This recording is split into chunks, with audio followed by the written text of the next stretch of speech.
Welcome to the Total Country Podcast.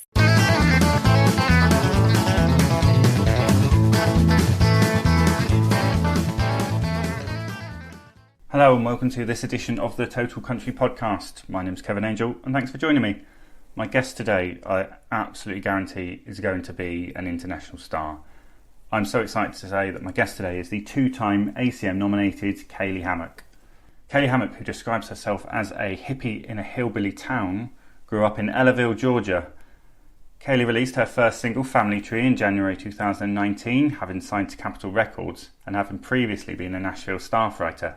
Family Tree actually became the most added record to country radio by a female artist in 3 years at the time of release. Caylee's sound is brilliantly eclectic, box-ticking right across the country genre and always offering something to please all country fans and often verging into grungier territory as well. Her debut album is released August 14th. It's called If It Wasn't For You, and for me, to be honest, it's near on perfect. In a world of top 40 charts, it sits proudly as a complete body of work, an album you press play on and just enjoy the whole thing. There are no filler tracks. It's honest, raw and exciting. This for me is one of those albums that only comes along once every few years. At the time of recording, her duet with Reba McEntire is doing big things in the country charts, and I'm sure many more hits will follow. As you'll hear in this interview, as well as releasing brilliant music, she's an absolute bundle of energy and also very humble. So please enjoy my sit down with Caylee Hammack. So I am joined by Caylee Hammack. Caylee, how are you? Everything is good, as it can be. I'm just sitting in my house in Nashville. How about you? I'm all right. I'm all right. It's sunny here, so ish. So that's a rare treat. I normally start these things by asking how people's quarantine's been, but I'm going to ditch that because you've released a duet with Alan Jackson today, haven't you? Yeah. Which is incredible. So let's just go straight in. Talk to me about it and how that came about. It was really a shot in the dark that came true, man. I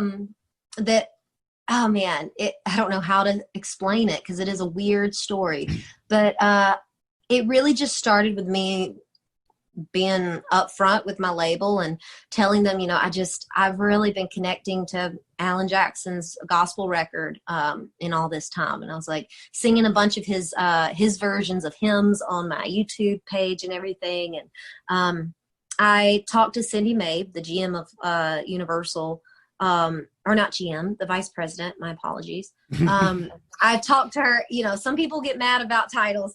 I don't really know them all. But anyways, I talked to her about Don Williams and how much I loved him. My heart was broken when I never got to meet him before he passed away. And how much the song, Lord, I Hope This Day Is Good, means to me. And it's always been one of my favorite songs my whole life. But right now, it has come back tenfold in meaning to me. And she started saying, well, what if we put it out? What if we put that song out right now? Now is the time to give people comfort. And she said, well, what if you sang it with someone? Who would you want to sing with? And I started naming some of my friends, and she goes, I want you to aim bigger. I want you to aim outside of people you know. And I said, all right, here's my top 3 choices. Alan Jackson, George Strait, or Jesus. I want to sing it with one of these 3. And I think George Strait and Jesus weren't available, but they called Alan Jackson first. And Alan Jackson was willing to sing. And his response to the first question, they sent Small Town Hypocrite to him and said, would you like to do a little duet with this girl? She's a new artist, blah, blah, blah. And he goes, I love her voice, but man, she says shit a lot. But he was in. So I was like, hey, Alan Jackson's in. So we recorded this song. Dave Cobb produced it. And it has that classic country feel that I love dearly and reminds me of childhood and the things that I'd listen to in my daddy's truck when we'd ride around. And I'm just so grateful to have this song out right now with Alan Jackson, someone that has inspired me so, so much in my life. And to have it out in the world at a time like this probably means the most to me. Did you get to record it with Alan or meet him, or was it all done separate studio stuff? No, sadly, we had to do it in separate studios. I know. And I'm like, hey, Alan, are we going to get to meet? Like, can we meet soon? I'm really hoping that one day we get to see it in person. I really hoped we could meet, but it didn't get to work out that way this time. Hopefully soon. You've got something to strike up conversation with when you eventually do meet, in which I'm sure you will. Now, yeah. Now, I'm, alongside many others, are absolutely gutted when this year's Country to Country got cancelled, as I'm sure you were. Obviously, because things just started getting going. You had some great slots. I mean, you had a slot in the O2 Arena, I think, which is like 20,000. You must have been so disappointed. Can we hope to see you over again soon? Is it on the cards to come over sooner rather than later? Yeah, when I come, you may not be able to get rid of me. I may just stay for a few months. Oh man, it broke my heart, and it made me so upset for all the fans that, I mean, some people had drove or flown in, and they were like, we want to come see you. And having to literally, as soon as we got into London, we played one show, and within 24 hours, I was paying to get my guys on a plane before the travel ban was put in. It was just a very stressful time. And just sad. It was just really sad because I felt that I personally disappointed some of the fans. And at that time, I didn't really realize how big COVID-19 was going to be, you know? So I was just really mourning the time. But you know what? I just cannot wait for the world to get a sense of normalcy back, to get to the point that we can have large gatherings of people at music events and stuff, because I just can't wait to come back across the pond. Everyone over there, every single person in the crowd was supportive and kind. And you know what really blew me away? In comparison to American crowds, what I've noticed is across the sea, there's so much more of a quiet, like respect and reverence to the music that I feel like my songs were processed and heard at a different level than they had been before, except for the writing rooms that I'm playing in, sometimes in Nashville, where that quiet, like listening is really enforced. But it was so wild. It was so wild to see people kind of soak it in, and get to soak in their energy and their excitement for new music. I can't wait to be back over. I mean, I'm telling you. Fingers crossed. Hopefully, it all blows over. Now, for those UK fans listening who perhaps maybe have just heard Family Tree or Redhead so far and don't know much about your past, you've packed a lot into your life, haven't you? So let's just give a rundown. So you grew up in a tiny town in Georgia. You moved to Nashville and stayed in a parking lot for a bit. You turned down college in favour of a boy, and you used fake IDs to get gigs. Now, I've spoken to people that want this success and their music to be heard, but you must really want to succeed. Talk to me about growing up and just your sheer determination. Yeah, I was always a weird kid. I was always outsider. And, it was for years of my childhood. I would, especially in high school, I tried to be like everyone else because I thought maybe that would make my life easier and it would give me a way to connect. And I could connect if I wanted to, by being someone else, but I wasn't myself. And I was just, there was this sadness in me because of that. And I didn't really understand it. And at 16, I had a medical scare that they thought was cancer at first. And they removed a 2-pound tumor from my paraspinal muscles. Wow. It took a few months for me to get back to a sense of normalcy in my life, even in walking, learning to walk again, doing things like that. And anyways, throughout all that, it really showed me, okay, if you want to go do something, you better do it now. Because there are children your age that do have cancer, that are truly having to fight for their lives. You just got a second shot at having a healthy life. Go use it. So at 16, I was like, okay, I got this newfound ambition and kind of gasoline on the fire of I want to do music. So I got this full band together. I'm playing all over the Southeast. And finally, at 18, I get a scholarship to Belmont. And that's the school in Nashville that I'd always wanted to go to. And I was going to get to go for music. And anyways, I gave it up because when I told the boy I was falling in love with in my hometown my senior year, when I told him, he broke down and said he couldn't go on without me in my hometown, and he wasn't willing to leave. So I called the university back, told them I wasn't coming, and I really felt like I just had cut off the wings that God had given me, that I worked so hard to train to fly. It's like I just cut them off, and I put them in a box, like a shoe box, and I just stuffed them underneath the bed and tried to forget about them. And I just felt empty again. I felt that loss of myself that I felt when I was younger, and I was trying so desperately to fit in that, you know, I just, if love had left, if my dreams, if I had given up on my dreams and love had given up on me, what the hell did I have? You know? So I wandered around my hometown for about a year, and, you know, I then watched the boy falling in love with this woman, the small town hypocrite story, with this woman in a in a double wide on the edge of town, double wide trailer. And anyways, I finally realized, you know what, I'm not going to get in another relationship and find a cure to this. This is all of this in this town right now is a placeholder, because I had a dream and I gave it up and I made the wrong mistake, and I've been betting on the wrong horse this whole time. And I just decided, man, when are you going to do it? Now or when you're 30, when you're 40? Go do it now. So I threw my stuff in trash bags and I drove to Nashville, and I had a motel at first. I was going to stay in, but when I got there, I realized that no other female was staying there by themselves. And there was many different reasons. I just didn't feel comfortable, and I felt a little scared. And so instead of staying there, I would drive to the Target parking lot and spend my nights there. It was a real nice Target. And anyways, so I would stay there at night, and then during the day I'd drive back to the motel. I felt safe during the day there. And I'd go shower, you know, and then I would just wander around town trying to figure out what to do.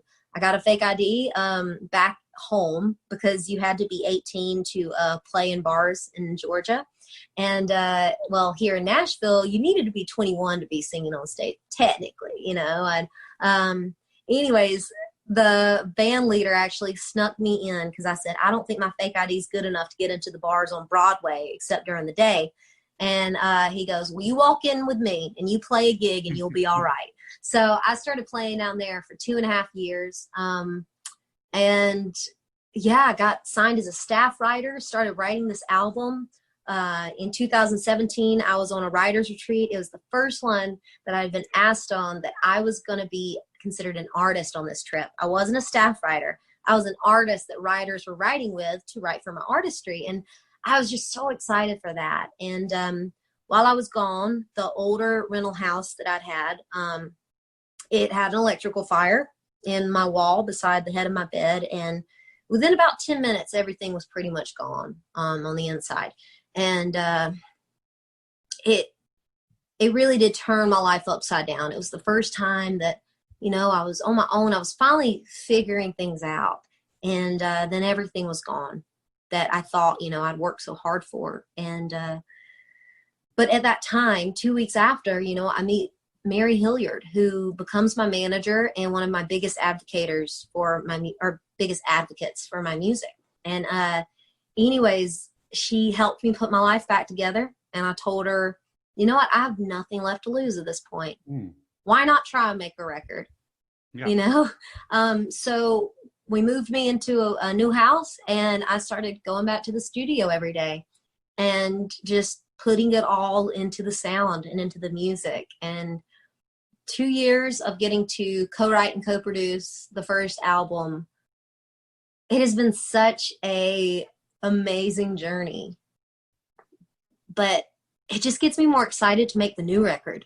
Now I'm writing the new record, and I'm already excited about these songs. And I'm like, this is a good feeling. I mean, this is so good that I'm about to put out an album, and I'm already excited about the new one I'm writing. Like, this feels good. And I'm so grateful that it's finally to the point that I can share my debut album. Yeah. Let's, so your hard work's paid off, hasn't it? So let's, for people that don't know, let's go through some of the successes you've had in probably the past 18 months or so. So Family Tree was, I mean, the most added female debut on country radio in 3 years. You've got 2 ACM nominations. one for new female artists, alongside probably the best other 3 or 4 females in country music right now. I mean, you've got Tennille Townes, Gabby Barrett, Ingrid Andress, and Lindsay Ell. And you've toured with the likes of Eric Church and Miranda Lambert. I mean, you've got to wake up every day and just be so grateful. It must seem surreal to you still, does it? Oh, yeah.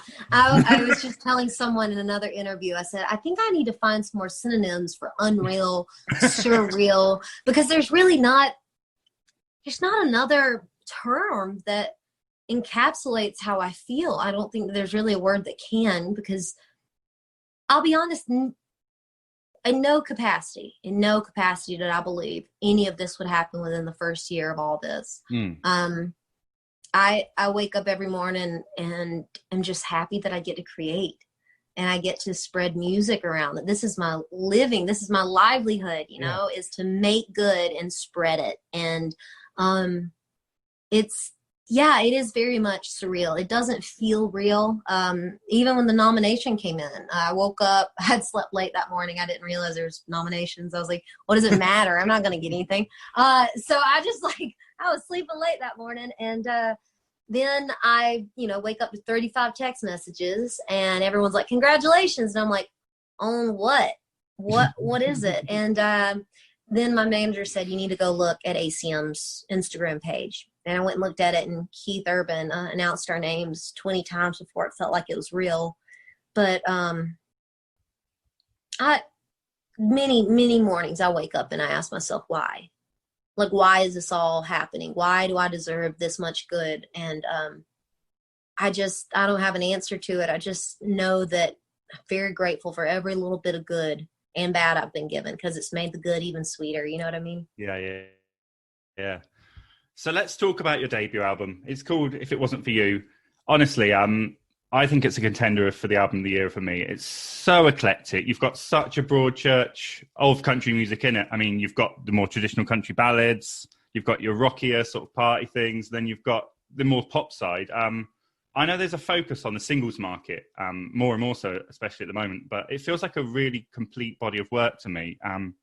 You must be so proud it's coming out and so excited. I am really excited that people are finally getting to hear all this. This was the one thing, when I went in, it was one of the things I really fought for. And Universal Label did not make me have to fight very hard for it. They really handed it over. I said that I wasn't a singles girl. I was an album girl. I want to create full, complete bodies of work that have singular pieces of art that shine, but also collectively as a whole, it is its own artwork. And so I wanted that. And I also wanted full creative control. And that is what I asked for. And Capitol Records and Universal said, we don't want it any other way. Go do it. And they really did just leave me alone in the studio for months on end. And then I sat them all down, all the heads of the label, like the different departments. I sat them down and I just watched them kind of grin to one another at certain parts and like nudge each other. And that was when I got excited, because I knew what I'd made me happy. It made me excited. But I also, as much as I make music to heal my own heart and try to heal others, I have to also, sorry, my dog has decided that she has to be in this interview. But anyways, with all of that, I just wanted to make sure that people would connect to it. And I didn't know if they would, but once I started sending out a few of these singles and seeing how people were reacting, it has just further excited me to finally have this full piece of artwork out. I even toiled over the sequencing. I wanted it all to be perfect. And the thing is, it's not perfect. And I think that's the most perfect part about it. I make errors. I mess up. Not every trill is right. I don't, I love God, but I like to cuss too. I like that my imperfected self has kind of come through, I think, in this music, because there's a saying I've kind of lived by in the past few years that is, be who you needed when you were younger. Yeah. And what I really needed was someone I needed an artist to look up to that was not always put together and shiny, is someone that messes up, and laughs about it, laughs when they fall, on stage or whatever. People that can goof off, that can make mistakes and learn and grow from it. I wanted someone like that. And I looked at people like Dolly and Reba and people like that as those people in my life. And I just hope that all the little stories, the nitty gritty bits, I hope that it all blends together to create a kind of sonic safe place for people to feel and to listen. And you've got some absolutely incredible co-writers on, haven't you? I mean, I was having a look at the writers earlier. I mean, you've got Laura Veltz, Natalie Hemby, Gordy Sampson. Those are powerhouse Nashville songwriters there, aren't they? I mean, they're so flipping good. The number ones in those three alone is ridiculous. Did you approach them? Are they existing friends, or talk to me about that? Really, what happened, all of those people I met when I was a staff writer, and it just, they heard some of my music and was willing to write with me. So we just started writing together as writers, and slowly but surely my artistry just kept kind of pushing through. And so we started writing just for me instead of trying to write for someone else. And it all just really happened organically. It happened very easily. And a lot of that is to be due to my amazing song publisher, Cindy Foreman at Universal Publishing. She helped me really start to navigate the waters of Nashville's songwriting community and kind of make those connections, get in the room with great writers. And it was really, I think, mostly to her. Nice.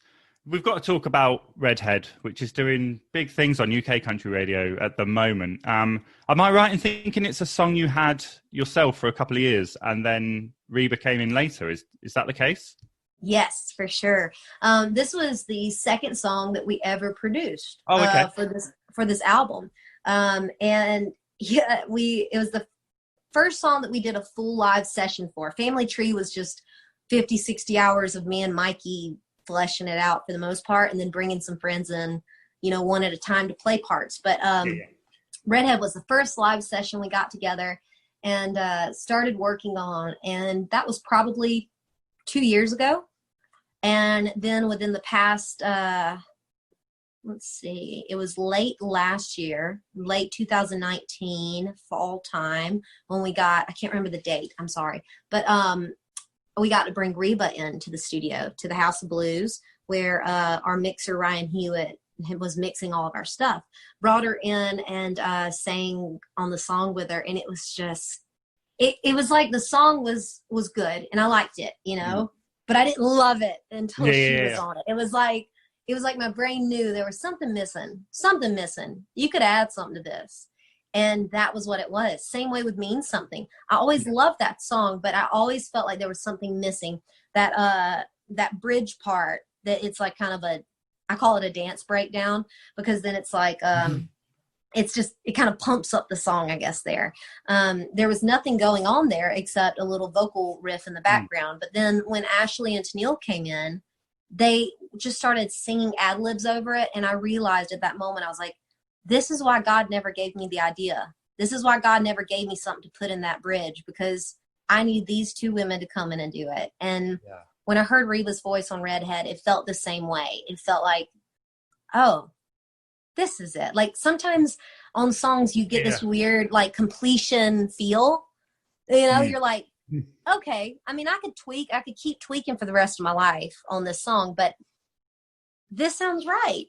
And we went with it with both mixes that we got on Mean Something and Redhead were really the first ones. And they worked. But with those women, I mean, you can't get a bad song out of any of those. Tennille and Ashley have got massive fan bases in the UK. Ashley comes over most years. I think it was C2C 2 years back where I saw her first performance in the UK. It was in a small room and you could actually hear a pin drop. She's incredible. Both of those women. I can't tell you how many times now we've sat in my backyard and drank and just sang songs together. And it's just because we just miss getting to play live with people and harmonize and feel the connection that music brings us. You know, as much as I love live streams, just because it's a chance that I can still be connecting when we can't be connecting in person.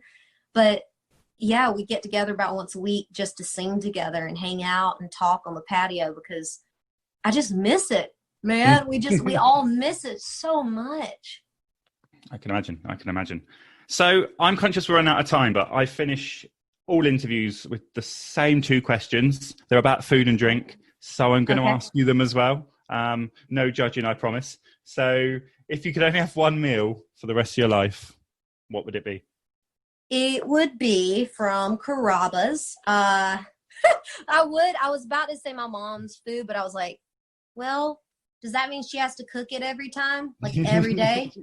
And I was like, no, I'm going to pick Carrabba's sirloin marsala, garlic mashed potatoes, creamy Parmesan salad, and a side of bread. I'm a meat and potatoes gal, and that's a solid meal if you ever go to Carrabba's. I don't know if y'all have Carrabba's there. We don't. What is it? It's just like, it's literally a chain Italian restaurant. It's nothing fancy. But they just have a great sirloin marsala with a marsala and mushroom sauce. I'm obsessed with it. Okay, next question. Okay. Smashed. That's the best answer. One drink. It can be alcoholic or non-alcoholic or both. One drink. If it's non-alcoholic, if it's just to enjoy it, a Coca-Cola, man. Coca-Cola, okay. I'm obsessed with it. If it's liquor, I want a John Prine. That is a shot of vodka with ginger ale in it. John Prine used to always drink that.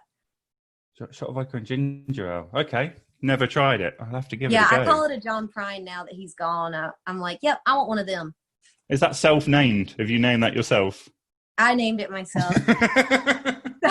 Because I know that that's his favorite drink. And there was a song publisher years ago. That was the drink for some reason, I've always drank. And she came up to me and she goes, what are you drinking? And I told her, and she goes, that's a John Prine drink. She goes, I knew you had good taste. And then I was like, what? And I looked online, and he said in interviews, that's his drink. And anyways, yeah, I call it that myself. But help me spread the word. I think vodka ginger ale should always be a John Prine. Lastly, what's next for you then? You're going to get the album out. Obviously, it's in a strange time. So how will you approach the release and go from there? I think that it is probably going to be the most sitting still of a release I'll ever do, because a lot of it is sitting in front of a ring light and a phone, to videotape everything. We want to do we're actually planning it today, a live stream of the full album. Okay. So like with the band, I want to be able to do a full band show with it, just to give people that sound, to hear that version of it. And that's what I'm really planning on right now. And also I want to create a lyric booklet. I want to create liner notes, because, these days we're not really doing physical copies as much. And physical copies aren't selling the way that streaming is now, So I want to create a lyric booklet that I can send out with these CDs. It's nothing that is like official. The label hasn't even heard about it. I'm just telling you because I got this idea last night at 2 a.m. and I have been working on it all morning. Caylee, best of luck with the album. I'm sure you won't need it. I'm sure it's going to do incredible things. It's just brilliant. Thank you so much for coming on. Oh, thank you. Thank you for just listening to it. I really appreciate it. Caylee Hammack there. Her debut album, If It Wasn't For You, is released August 14th on Snake Farm Records in the UK. Please do go check it out. I guarantee you'll love it. You can find more information about Caylee on her website, which is cayleehammack.com. You can also find links for her social media on there as well. If you do like the podcast, please do like, subscribe, rate, give it a review, all that good stuff. That would be massively appreciated. You can find the show on Twitter, Instagram and Facebook. And if you want to contact me, please pop an email to totalcountrypod@gmail.com. My guest next week is the brilliant Olivia Lane. But that's all for now, so please do join me then. Same time, same place. Thanks for listening. I've been Kevin. You've been great. Keep it country. Bye for now.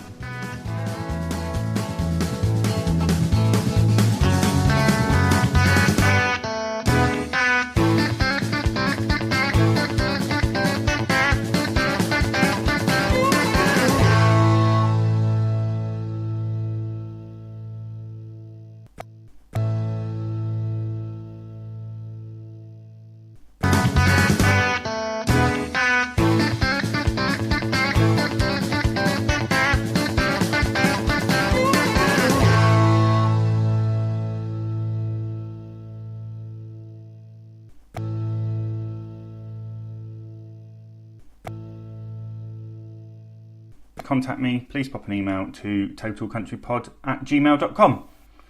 My guest next week is the brilliant Olivia Lane, but that's all for now, so please do join me then. Same time, same place. Thanks for listening. I've been Kevin, you've been great, keep it country. Bye for now.